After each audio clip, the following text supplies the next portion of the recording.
concentrating on belief rather than on inner character leads some people, whether atheist or religious, to get stuck on the rules.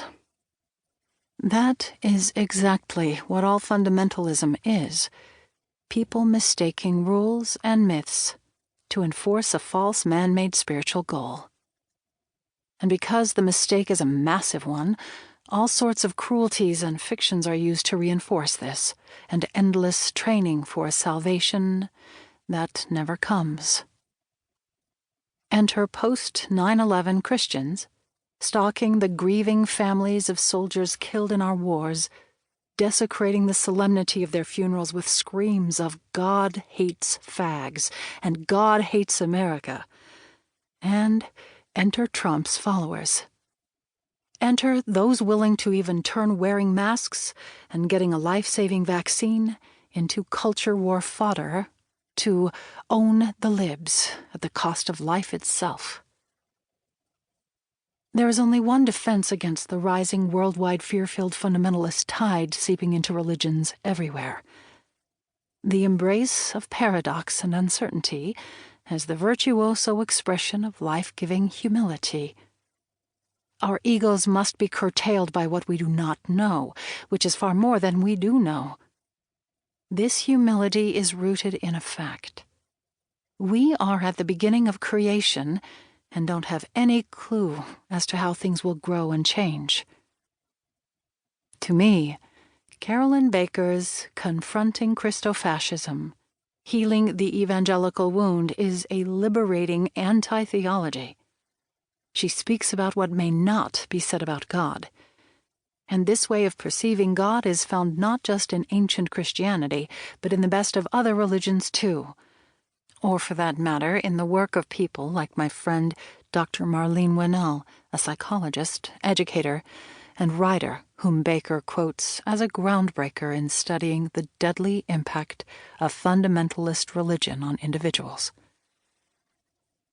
Not long ago, wholesale loss of faith and the inevitable rise of science-based secularism were predicted. What has actually happened has been a worldwide resurgence of fundamentalist extremism within all religions, from the Islamic Brotherhoods, Taliban, ISIS, etc., and Hindu nationalism to the North American religious right, fundamentalism of the MAGA Trump kind, which, if I may say so, came within a hair of destroying America entirely, and is now arrayed against democracy itself. This resurgence of brutal fundamentalism can only herald civil wars across the globe, including the actual violence in the USA that I predicted long ago as these groups turned to white nationalist terror. Civil wars of and about religion are being fought over the control of the hearts and minds of religionists of every faith. This struggle pits tolerant, open faith against paranoid, reactionary, fascist faith-seeking powers over others, by whatever name. In Confronting Christofascism, Carolyn Baker has offered a way out of the looming wars of religion through 1. Writing a true history of the USA's fundamentalist/evangelical movement, and 2.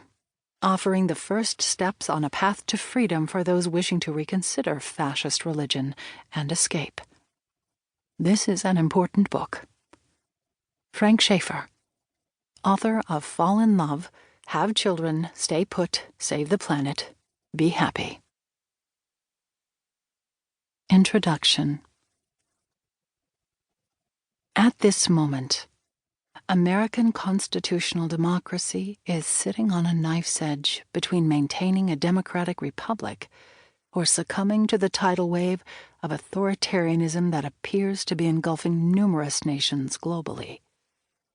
Enabling this terrifying trend is the religious right in America, whose members identify as evangelical or fundamentalist Christians.